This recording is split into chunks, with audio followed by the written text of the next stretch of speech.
있습니다. 네, 오늘 이제 허심탄회 샵 3 세 번째로 발표를 맡게 된 쌓아가공 김홍렬입니다. 사실 이제 저는 아무래도 이 재테크 혹은 투자와 또 관련을 해서는 아무래도 또 이곳에 계신 분들보다는 경험도 좀 적고 그리고 좀 실전적인 부분도 좀 부족한 부분이 많이 있겠지만 그래도 제가 개인적으로 좀 좋아하는 이론적인 분야에 있어서 조금이나마 그래도 도움이 될 수 있는 내용들을 가지고 함께 이야기해보고 공유를 해보는 시간을 가지도록 하겠습니다.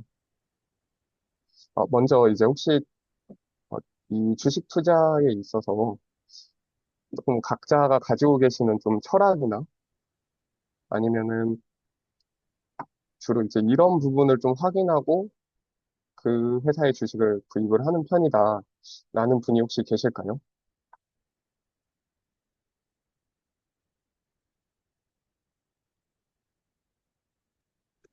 예, 저는 주식에 투자에 좀 전무해서 오늘 좀 배우는 시간으로 삼겠습니다.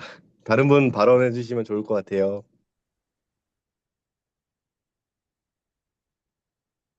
그러면 한번 이제 제 블로그를 공유를 좀 하면서 같이 이야기를 나눠보도록 하겠습니다. 혹시 공유 요청을 드렸는데 할 수 있을까요? 네, 감사합니다.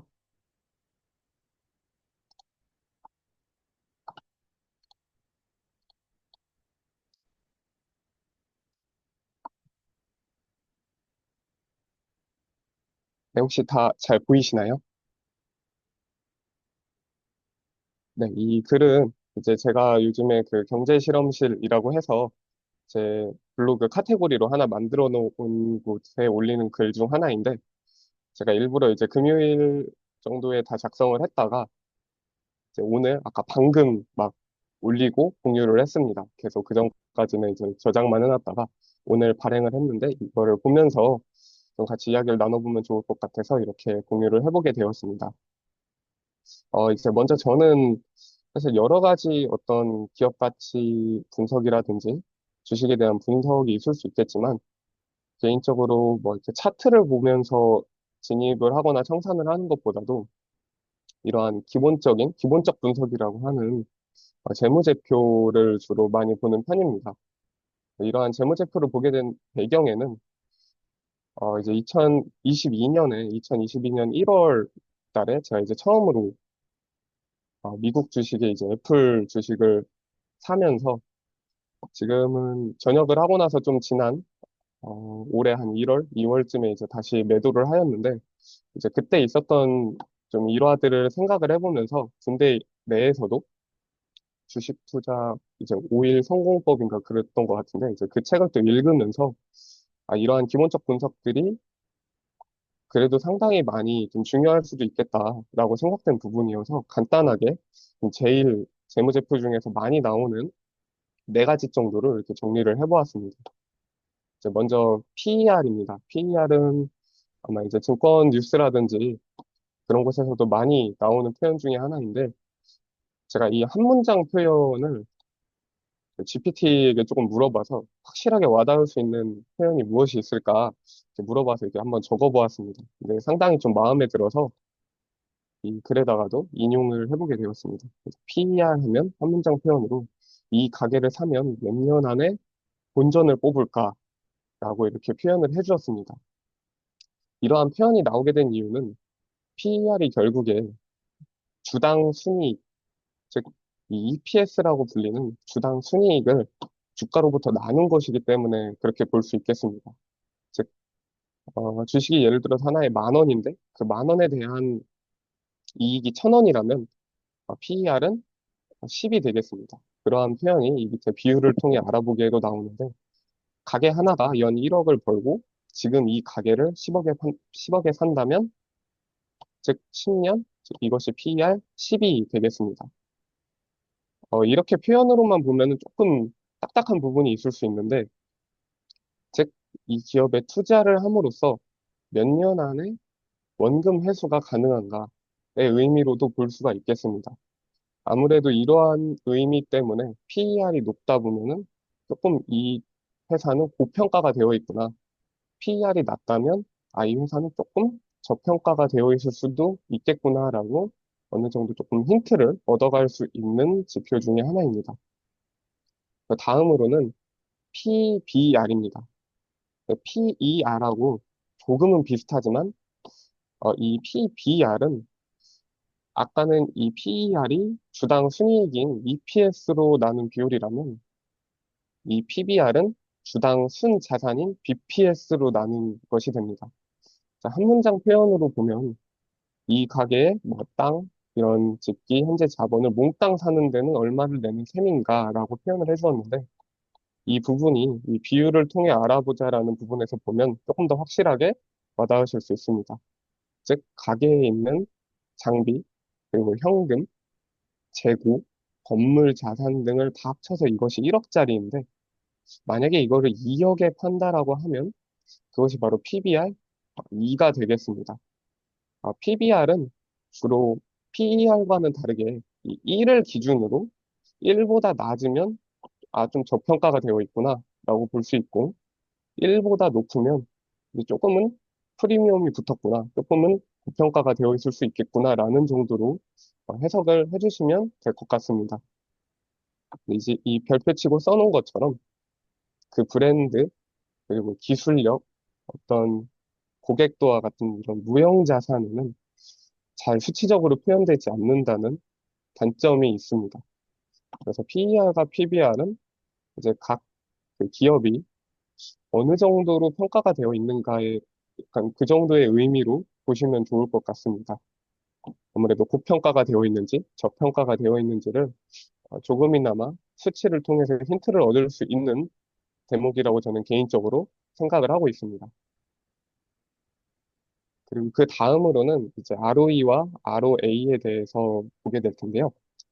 개인적으로 제가 제일 좋아하고 또 저의 경우에는 이 ROE를 기준으로 사실 장기 투자를 해야겠다라는 부분을 어느 정도 가지고 있습니다. 그래서 ROE에 대해서 알아보자면 한 문장 표현으로는 사장님 돈으로 얼마나 잘 벌고 있는가라고 표현을 해줬는데 이 문장 표현이 상당히 좀 마음에 들었습니다. 왜냐하면 ROE는 순이익을 자기 자본으로 나눈 비율이기 때문에 결국에는 부채가 하나도 들어가지 않은 순수한 자기 자본이 결국에 이 회사로 하여금 얼마만큼의 이익을 가져다 주는가를 볼 수 있는 지표이기 때문입니다. 그래서 비율을 통해서 또 알아보면 가게 사장님이 자기 돈 1억을 투자해서 1년에 2천만 원이 나온다면 ROE는 20%가 되겠습니다. 순수한 자기 돈, 즉 자본 1억을 투자를 해서 순수한 순이익 2천만 원을 얻은 거기 때문에 20%라고 잘 표현이 되어질 수 있겠죠. 그래서 즉 내가 들인 돈으로 몇 퍼센트의 수익을 내는가를 볼 수 있는 부분이 이 ROE이기 때문에 상당히 저는 개인적으로 매력적인 지표라고 생각을 하고 특히 그 기업의 어떤 경영 성과라든지 아니면 재무적으로 얼마나 튼튼한 회사인가라든지 그러한 부분을 알아볼 수 있는 제 개인적으로 제일 좋은 지표라고 생각을 하고 실제로 이 ROE라는 이 지표를 워렌 버핏이 또 가장 좋아하는 지표 중에 하나이기도 합니다. 또 뭐 워렌 버핏뿐만이 아니라 각 그 투자의 대가라고 하실 수 있는 분들 중에서 이제 기본적 분석에 조금 충실히 하시는 분들은 이 ROE를 굉장히 중요하게 또 다루고 있다라는 것을 각 자서전이나 뭐 주주총회 서한을 통해서 또 알아볼 수 있습니다. 다음으로는 또 조금 비슷하지만 다른 이 ROA에 대해서 함께 알아보도록 하겠습니다. 이 ROE와 ROA의 차이점은 ROE는 이쿼티이기 때문에 자기 자본에 대한 순이익 비율을 보는 것이고 ROA는 이게 아마 A가 제가 알기로 에셋으로 알고 있습니다. 그래서 총 자산, 총 자산 대비 순이익이 얼마나 남는가를 볼 수 있는 지표라고 생각하시면 될 것 같습니다. 즉, 아까의 비유로 알아보자면 자기 돈이 1억이 있어서 아까는 이제 2천만 원의 수익이 났다고 했는데, 만약에 자기 돈이 1억과 빌린 돈, 즉 부채 4억이 만나서 총 자산이 5억인데도 불구하고 연이익이 2천만 원밖에 나지 않았다면은 이것은 0.4%밖에 수익이 안 난 것으로 볼 수 있겠습니다. 아까하고는 확실히 수치 차이가 많이 난다는 것을 볼 수 있습니다. 아까는 이제 2천만 원이 1억에 대한 2천만 원이었는데 지금은 이제 부채까지 합쳐지면서 5억에 대한 2천만 원이 되다 보니 1%도 수익이 안 나는 그러한 상태가 돼버리게 됩니다. 즉, 정리를 하자면 이제 ROA가 낮으면 돈을 많이 굴리는데도 불구하고 상당히 비효율적일 수 있다라고 볼 수 있는 지표 중에 하나입니다. 그래서 이 ROE와 ROA 두 개에 대해 좀 정리를 하면 ROE는 경영 전체의 효율성을 본다고 할 수 있고 ROE는 내 돈, 즉 자본을 기준으로 봤을 때의 효율성을 볼 수 있다라고 보시면 될 것 같습니다. 이 네 가지 지표들을 알아본 이유는 요즘에는 이제 MTS나 HTS 등이 많이 좋아지다 보니까 어, 그 MTS, HTS에서 회사 목록에 이제 재무라는 부분을 누르기만 해도 이러한 부분들이 좀 자주 보인다라는 것을 알 수 있습니다. 그 외에도 시가총액이라든지 또 저희가 또 많이 보는 것 중 하나가 배당락일 아무래도 중요하기 때문에 그 부분 상세 설명 부분 들어가서 많이 보곤 하는데 이 어느 순간인가 책에서도 굉장히 많이 다뤄지는 표현이기도 했고 이러한 재무적 표현들도 조금은 그래도 알아보면서 투자를 하는 것이 좋지 않을까라는 생각에 저는 이 부분을 조금 이제 정리를 해보게 되었습니다. 그래서 이제 오늘 본격적으로 말씀을 드리고 싶은 것은 이 ROE와 주가의 상관관계에 대해서 저는 개인적으로 제가 생각하고서 투자하고 있는 어떠한 루틴이라고 해야 될까요? 그런 것 중 하나이기 때문에 그 부분을 함께 또 이렇게 아래에 있는 그래프들을 통해서 좀 나눠보도록 하겠습니다. 이 해당 사진은 이제 조금 복잡하긴 한데, 이 미국 상장 기업의 저희가 함께 알아보았던 이 네 개의 재무 비율 데이터를 API를 통해서 이제 불러와 달라고 챗 GPT한테 부탁을 한 부분입니다. 왜냐면 이제 각 지난 연도에 그 재무 비율을 사실 HTS와 MTS를 가지고 보기는 조금 불편할 수 있습니다. 이것도 이따가 발표가 끝날 말미에 제가 개인적으로 보고 있는 웹사이트 하나를 또 추천을 드릴 텐데요.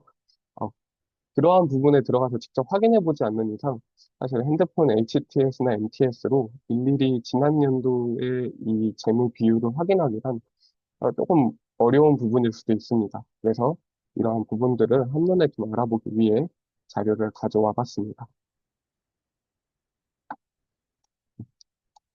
지금 보이는 이 수치들이 애플, 엔비디아, 그리고 마이크로소프트의 지난 약 5년간, 24년까지 해서, 20년부터 24년까지 해서 5년간의 재무 비율입니다.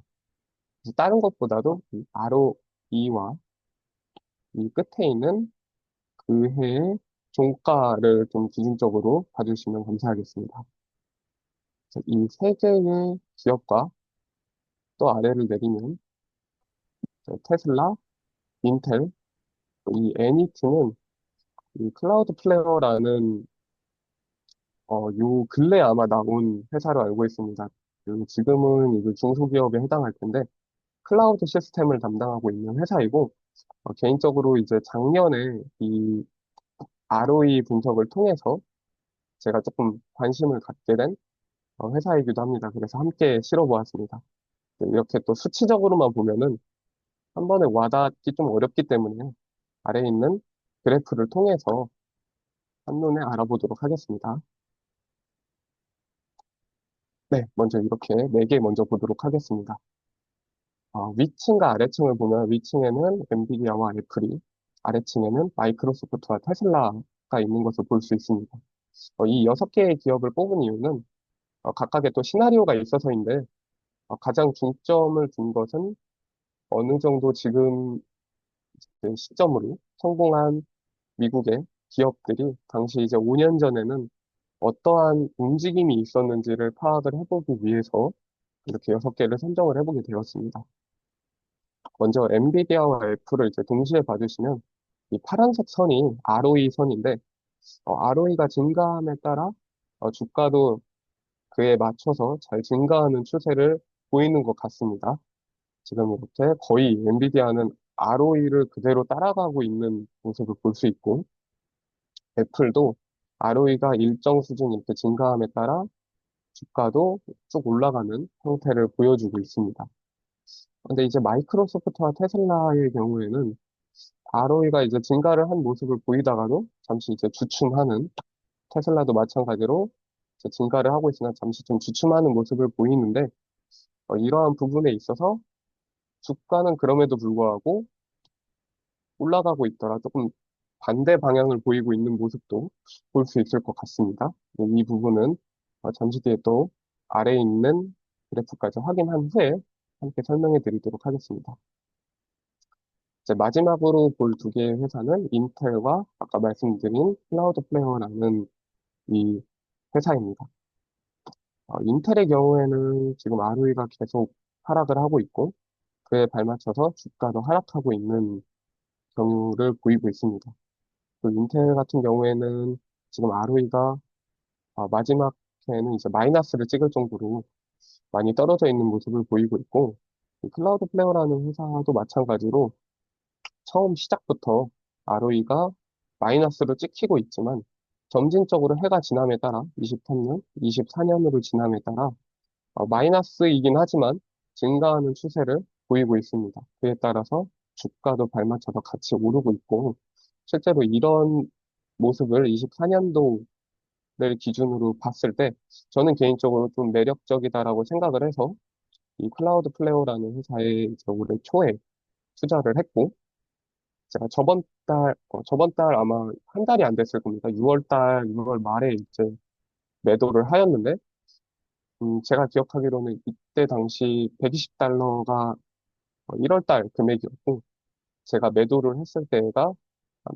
187달러 정도로 알고 있습니다. 지금 아마 조금 더 올랐다가 다시 좀 떨어진 걸로 알고 있는데, 네, 그렇게 해서 좀 접근을 해보았던 실사례 중에 하나이고, 이제 아까 말씀드린 것처럼 이 두 개의 경우에는 마이크로소프트 같은 경우에는 낙폭이 사실 거의 없습니다. 이렇게 그래프로 그려지다 보니까 조금 많이 낙폭이 생긴 것처럼 보이는데, 보면은 0.38에서 시작해서 실질적으로 0.33 정도에 끝난 것으로 보면 낙폭이 한 0.1 차이 왔다 갔다 거의 그래프를 쭉 늘려서 본다면 평행 상태에 불과하기 때문에 그렇게 큰 변동은 없었다. ROE에 큰 변동은 없었다라고 볼 수 있고 테슬라 같은 경우에는 확실히 23년, 24년으로 갈수록 ROE의 비율이 현저하게 줄어든 것을 볼 수 있습니다. 왜냐하면 가장 아래점이 0.05고 가장 고점이 한 0.27, 2527 이 정도이기 때문에 상당히 큰 낙폭을 보여준 것으로 볼 수 있고 또 테슬라의 경우 이제 짐작컨대 생각을 해보자면 아무래도 전기차를 주로 담당으로 하는 회사이다 보니까 기간이 지날수록 처음에 들었던 기대감보다 다른 여타 경쟁 업체들이, 경쟁 기업들이 늘어나면서 이러한 순이익 비율이 좀 떨어진 것이 아닌가라고 조금 조심스럽게 예측을 해볼 수 있을 것 같습니다. 그럼에도 불구하고 각각 그 정치적 어떤 개입이라든지 아니면 정책 사항들로 인해서 주가는 조금 왔다 갔다 하는 모습을 보이지만 이 마지막에 찍힌 곳이 약 한 400달러로 찍혔는데 제가 알기로는 요 근래에 300달러를 못 넘기는 것으로 알고 있습니다. 한 297, 298 이 정도로 알고 있는데 그래서 ROE가 떨어진 만큼 그 주가도 조금은 하향을 보이고 있다라는 것을 조심스럽게 짐작을 해볼 수 있을 것 같습니다. 이런 식으로 저 같은 경우에는 이렇게 ROE를 기준으로 하는 좀 저 개인만의 투자 원칙을 좀 가지고 있습니다. 그래서 이러한 부분들이 기본적 분석이라고 하는 부분들이지만 조금은 생소하고 좀 딱딱할 수 있지만 이러한 부분도 분명히 그 회사가 얼마나 탄탄한 회사인지를 조금은 알아볼 수 있는 힌트 정도는 될 수 있지 않을까 하는 생각에 이렇게 함께 공유를 해보고자 오늘 자료를 가지고 오게 되었습니다. 그리고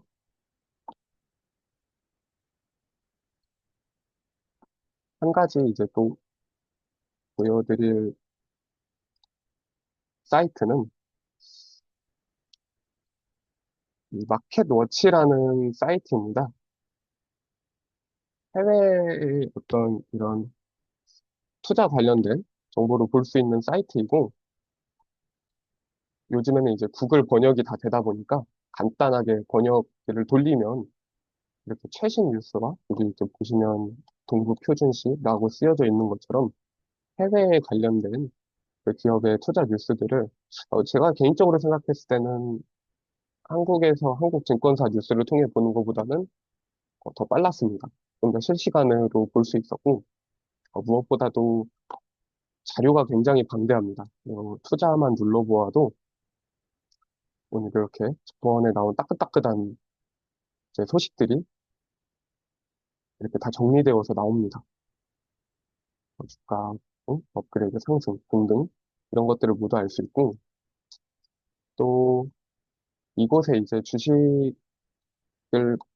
검색을 해보면 예를 들어서 이렇게 애플을 만약에 검색했다라고 치면 그거에 관련된 뉴스들을 따로 이렇게 뽑아서 보여주기도 합니다. 그래서 제가 개인적으로 조금 애용하고 있는 사이트다 보니까 혹시나 관심 있으신 분들은 한번 들어가셔서 가지고 계시는 어떤 주식이라든지 혹은 이제 경제 또 개인 금융 이런 뉴스들도 한꺼번에 있기 때문에 세계의 어떤 경제에 관해서 조금 뉴스를 더 실시간으로 알아보고 싶다라고 하시면 들어가서 확인해 보시는 것도 좋은 방법이 될 수 있을 것 같아서 이렇게 한 가지 공유 드리게 되었습니다. 그리고 이제 마지막으로 요즘에 굉장히 핫한 ETF 투자에 대해서 이거는 조금 여기 계신 분들과 함께 생각을 나눠보면 좋을 것 같아서 요즘 서점만 가더라도 굉장히 ETF 책이 많이 나와 있는 것 같습니다. 실제로 많이 보이기도 하고 또 저희 이 독학원 내에서도 ETF를 주제로 말씀해 주신 분들이 굉장히 많이 있어서 혹시나 ETF 지금 투자를 하고 계시는 분이 계실까요?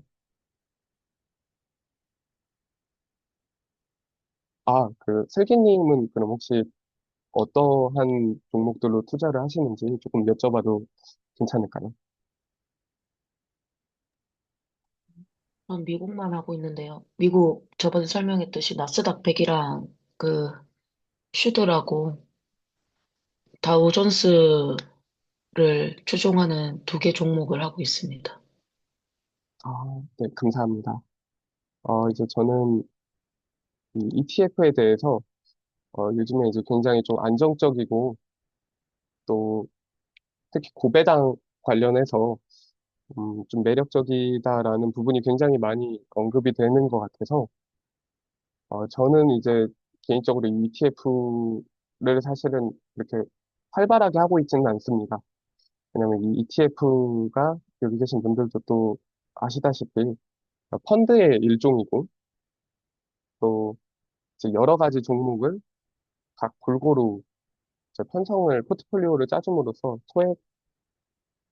소액으로도 그 많은 곳에 이제 분산 투자를 할 수 있다라는 장점이 있는데 그에 따라서 사실 성장성에 있어서도 조금 결여가 되는 부분이 있어서 또 이렇게 성장주들 관련해서도 일정 부분 가지고 있는 자본 중에서 한 20% 내지 10% 정도 이러한 성장성 기업에 투자를 해서 장기적으로 바라보는 것도 또 하나의 어떤 장점이 될 수 있고 좀 개인만의 특성 있는 포트폴리오를 구사하는데도 분명히 도움이 될 수도 있겠다라는 생각이 들어서 오늘 이렇게 좀 부족하지만 자료를 준비하게 되었습니다.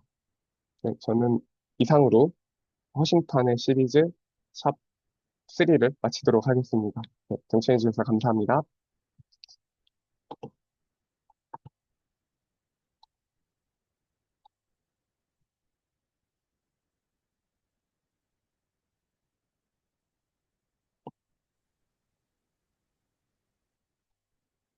그 원식님이 당직이셔서 말씀이 안 되시는 건가? 모르겠네. 와, 흥열님, 네? 아니네.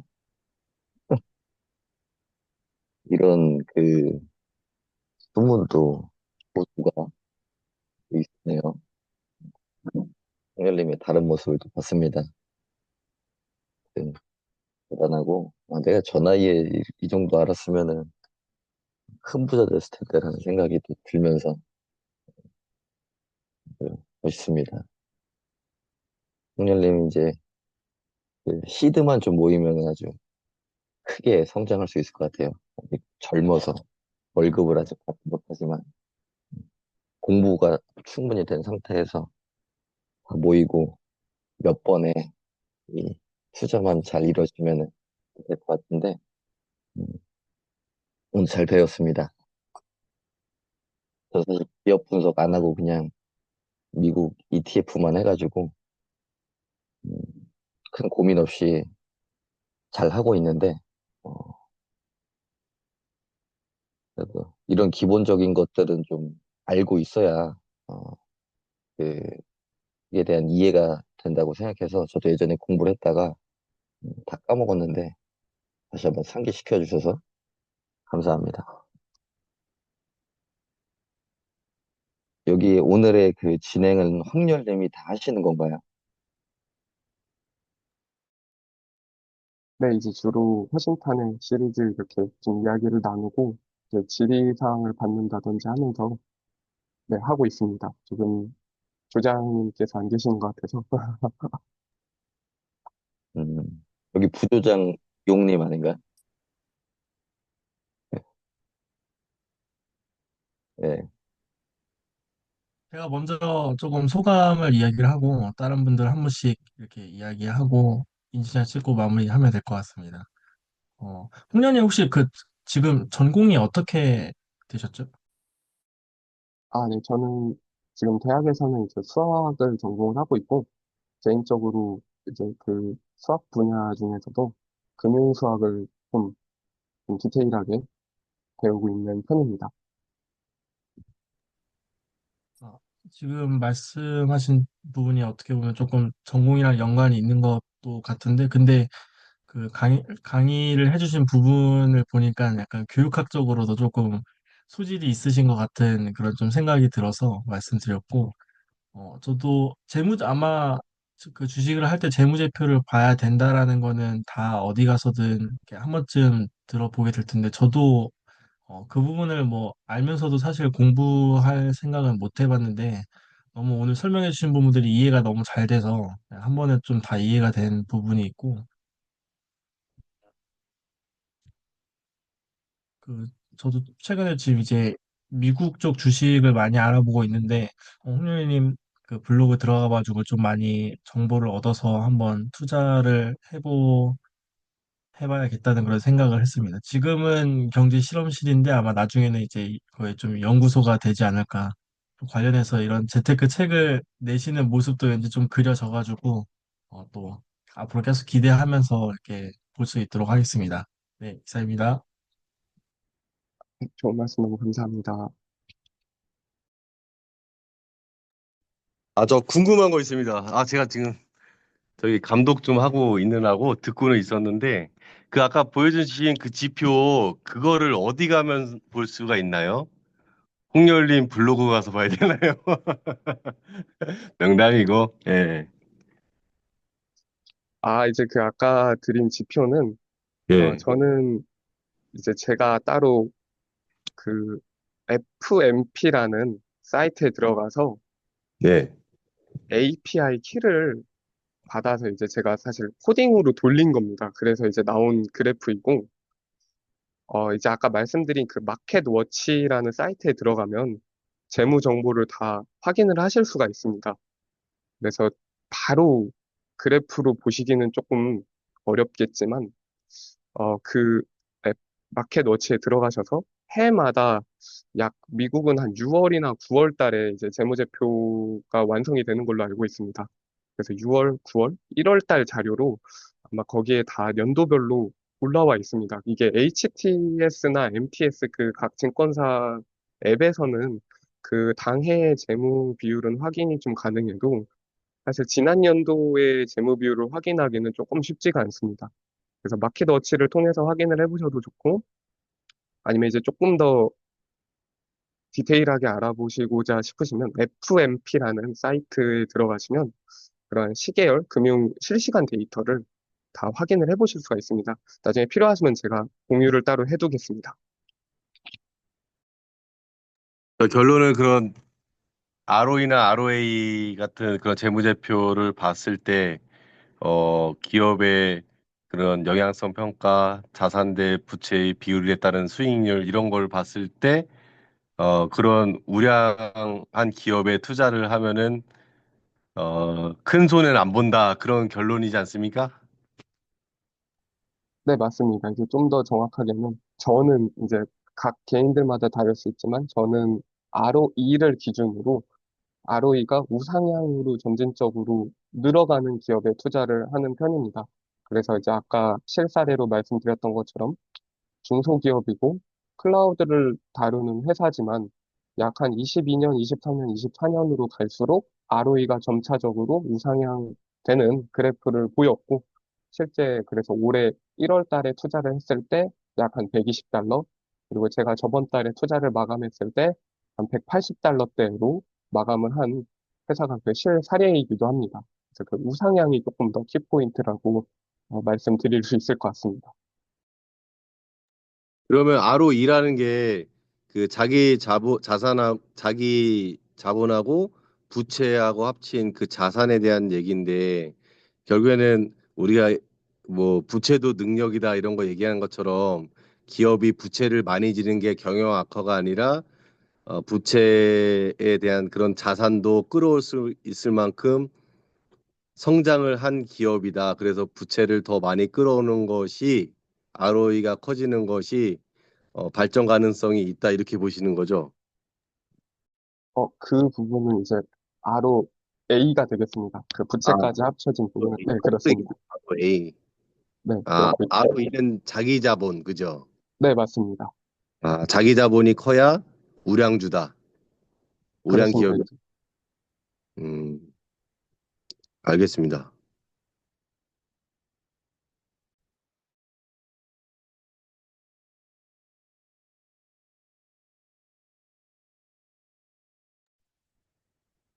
저도 질문 하나 있습니다. 들리십니까? 네, 들립니다. 아, 네. 저 지금 호텔 로비인데, 그, 전주에 여행 와서 어제 늦게 잤는데, 또 지난번 두 번째 제가 참석을 못 해가지고, 탈퇴당할까 봐 지금 눈치가 보여서 참석했습니다.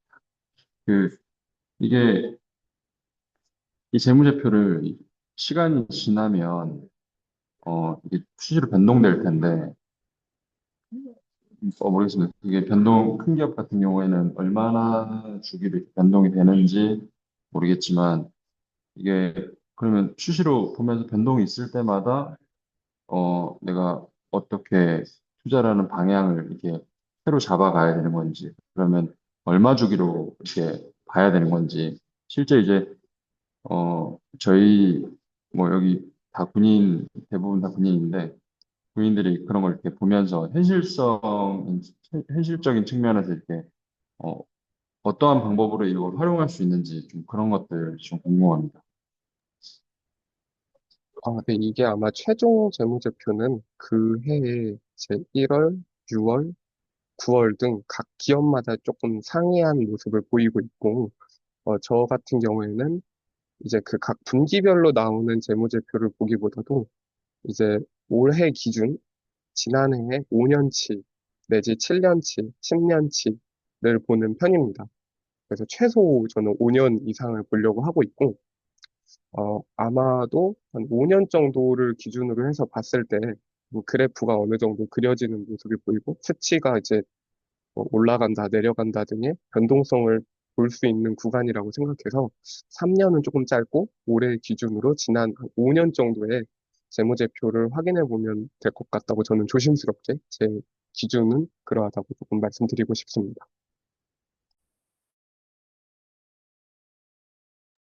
제가 저 궁금한 것도 있습니다. 그러면 저기 외국 기업 이렇게 소개를 해주셨는데 그러면 국내 기업도 ROA, ROE 이 지표를 볼 수가 있는 사이트가 있을까요? 제가 알기로는 있는 것으로 알고 있는데, 저는 사실 이 국내 기업들은 이제 그런 걸로 잘 보지 않는 편이어서 사실 국내 주식을 하지도 않을 뿐더러 그래서 국내 주식과 관련된 어떤 전문적인 사이트는 분명 존재하기는 할 거라고 생각이 듭니다. 그러한 금융 정보를 분명히 다 집합해 놓은 사이트가 있을 거라고 생각은 드는데, 조금 저는 이제 따로 활용을 하고 있지 않아서 이제 아마도 뭐 한국은행이나 한국투자증권 이런 좀 큰 증권사의 사이트를 들어가 보면 아니면 한국거래소에 들어가도 나올 것 같기도 하고 직접 그 공시를 볼 수 있을 거라고 생각이 듭니다. 네, 알겠습니다.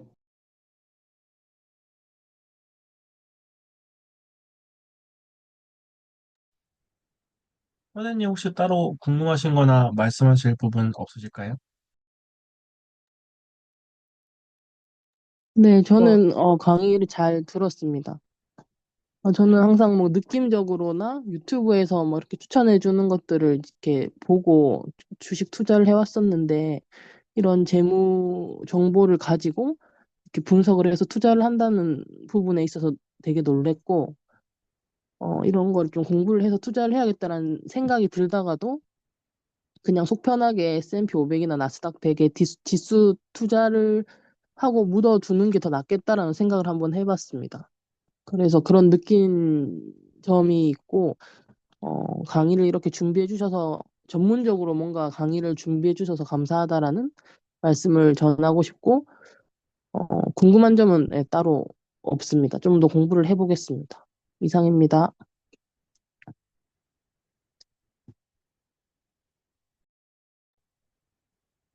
네, 지금 방금 그 채팅창에 세빈님께서 써주셔서 그러면 국내 해외 단일 종목이 아닌 ETF로 전향에 대한 게 혹시 이제 어, 제가 앞으로의 포트폴리오를 형성해 나가는 데 말씀하신 건지 혹시 여쭤봐도 될까요?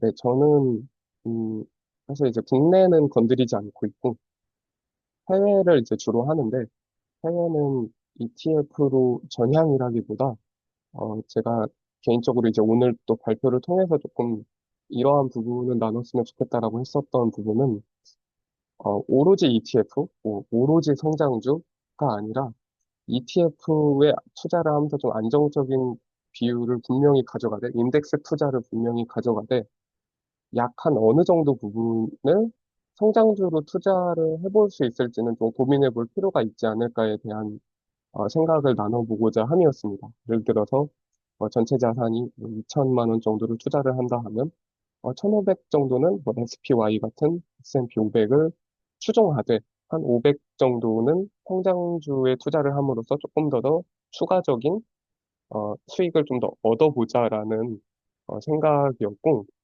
그렇게 생각된 이유는 결국에 뭐 국내 주식의 코스피도 삼성전자가 움직임에 따라서 움직이듯이 결국에 S&P 500이라는 것도 이제 상위 랭킹 약 한 1위부터 10위까지의 그 시가총액을 가진 그 기업들이 어떠한 방향으로 움직이느냐에 따라서 결국에는 그 지수가 이제 나오는 거기 때문에 그렇다면 어느 정도 좀 우량한 기업의 성장주에 직접적으로 투자를 하는 것이 ETF를 통해서 간접적으로 좀 수익률을 얻는 것보다 분명히 추가적인 수익을 조금 더 올릴 수 있지 않을까라는 부분에서였고, 그래서 이제 저도 약 한 7대 3 정도의 비율로 투자를 주로 하고 있습니다. 그래서 이제 애플이라든지 지금은 애플 투자를 하고 있지 않은데 이제 애플이라든지 마이크로소프트라든지 제 개인적으로 이렇게 ROE를 저는 제 기준에서 ROE를 봤을 때 우상향이 되는 기업들을 좀 선정을 해서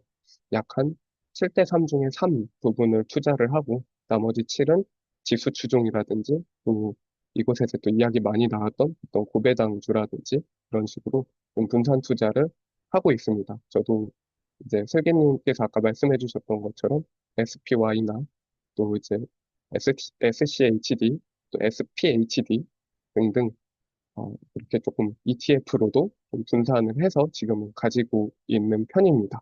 네, 이상입니다. 홍련님, 감사합니다.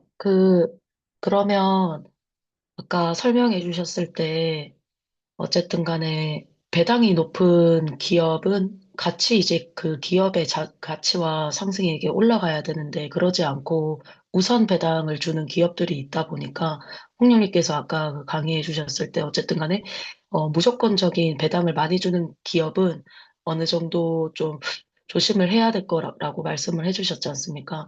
그럼 홍련님 나중에 그 배당을 받으셨을 때, 어, 내가 이 기업의 가치를 상승시키기 위해서, 배당은 받지만, 홍련님은 이제 이거를, 받지 않고, 어쨌든 간에 회사에서는 이거를 다시 나한테 주지 않고 회사에, 그, 우리 계좌에 쌓을 수 있는 토탈 리턴 계좌를 사용해서 이렇게 같이 또 이렇게 하실 건가요? 아니면은, 그러지 않고 어쨌든 나는 그래도 배당이 나오기 때문에 내가 이 배당금을 꺼내서 난 좀 내가 다시 굴리겠다. 이런 것도 혹시 고려를 하신 건가 해서 좀 궁금합니다. 네, 저 같은 경우에는, 사실 또 여기 계신 분들보다 워낙에 좀 소액으로 투자하는 것도 있고 하다 보니까, 실질적으로 이렇게 배당금으로 월마다 들어오는 게 그렇게 막 크지는 않습니다. 그러나 이제 배당금을 그대로 쌓아두자라는 마인드보다, 이제 아까 말씀해 주신 것처럼 결국에는 이제 좀 재투자하는 방향으로 생각을 하는 편입니다. 결국에 어차피 배당금을 쌓아놔야 예치금으로서밖에 역할을 못하기 때문에 웬만하면은 재투자를 하자라는 마인드가 크고, 이제 조금 위험성이 있다 보니까 이제 아까 발표 때는 말씀을 안 드렸는데, 지난번 채팅창에도 제가 한번 남겨놨었던 적은 있는데, 이제 CONY라고 코니라는 그 약간 코인 관련된 ETF입니다. 굉장히 고배당이고 사실 굉장히 위험한 종목인데 배당률이 한 100% 이상 나옵니다. 1년에.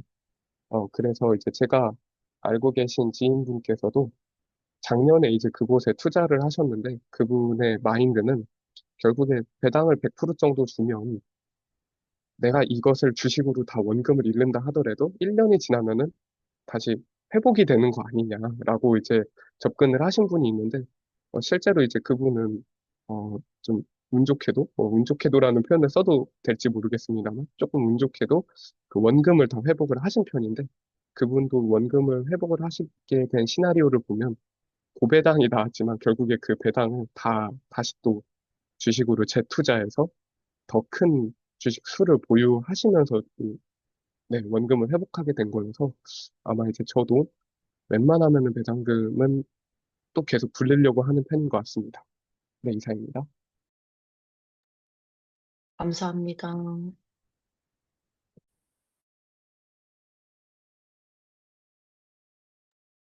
네, 뭐 그러면 더 이상 질문 없으신가요? 네, 저는 네. 질문은 아니고 이제 그 말씀을 드리고 싶습니다.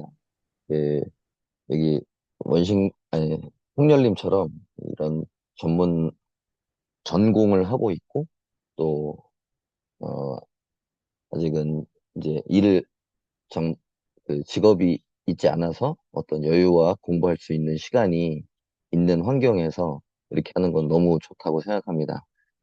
어, 그리고 이제 군인들에게 드리고 싶은 말씀은, 제가 이제 이번에 읽고 있는 책의 저자인 리치비님과 자주 소통을 하고, 어, 뭐 저도 주식을 잘 알지 못했던 사람이지만, 어, 리치비님 통해서 주식을 알게 되고, 이렇게 뭐 투자도 하고 있는데, 결국 그 말씀을 이렇게 건너서 전달 드리면은, 음, 우리 군인들은, 어, 매일 뭐 주식창 들여다 볼 수도 없고, 어, 깊이 공부할 시간도 많지 않다.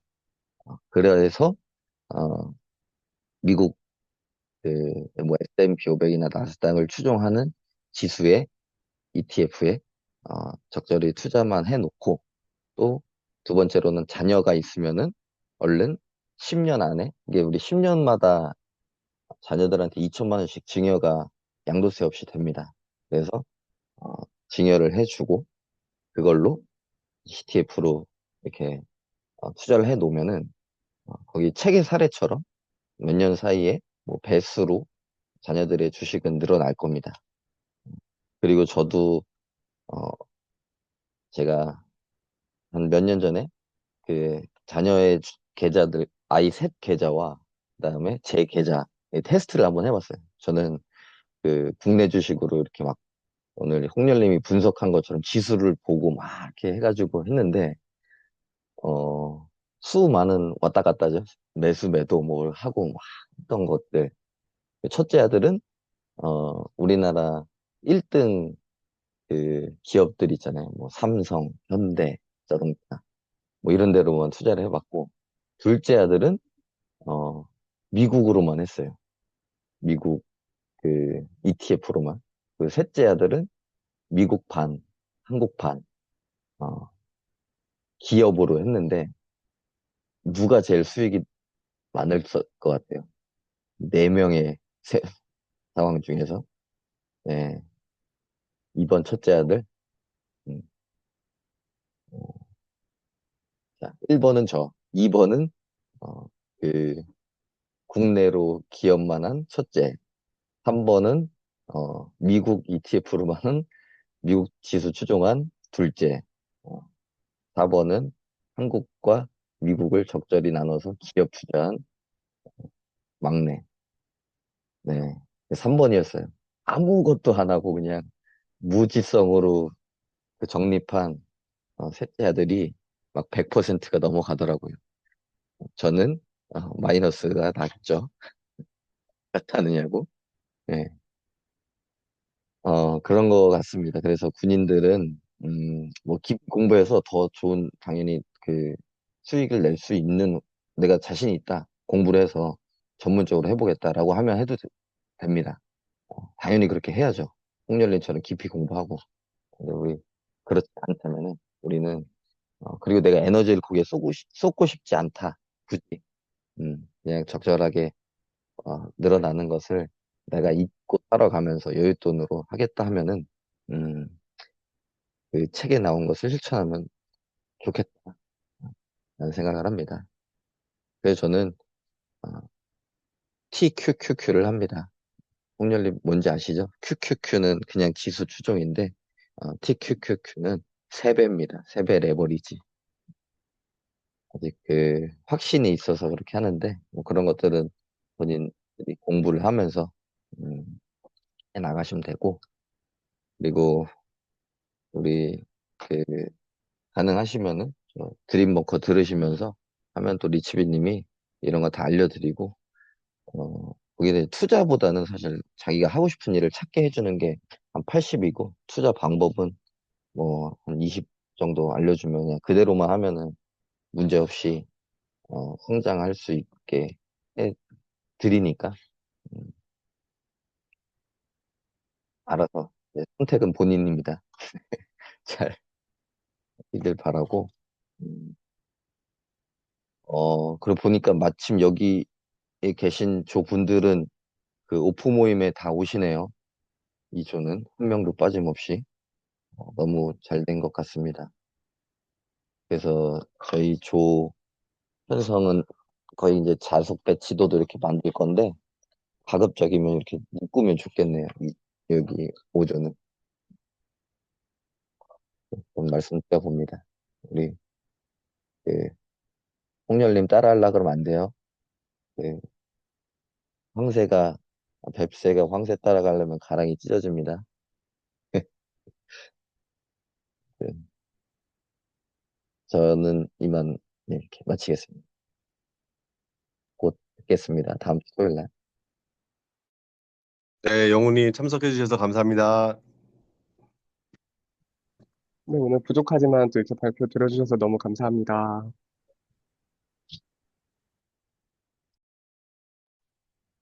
원생님 혹시 들리시면은 인증샷 찍고 마무리할까요, 그러면? 예, 예, 예. 저는 뭐 카메라가 지금 안 돼가지고 예, 인증샷 누가 좀 해주시면은 좋을 것 같은데요.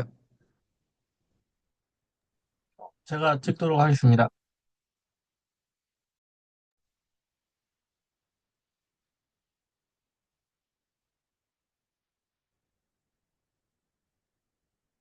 책 들어주시면 찍겠습니다.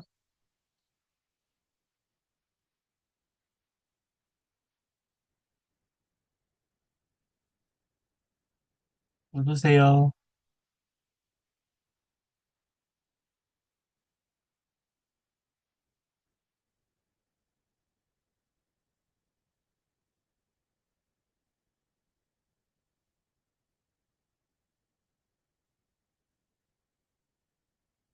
좋습니다. 공유 단톡방에 사진을 올리도록 하겠습니다. 오늘 고생하셨습니다. 네, 수고하셨습니다. 감사합니다. 고생하셨습니다. 예, 저희 그 허심탄회 지금 3번 시리즈까지 왔는데 4번 누가 할지 막 되게 부담되실 것 같아요. 지금 안 하신 분이 이제 종우님하고 현애님하고 슬기님 있으신데 어, 혹시 하실 분 계신가요?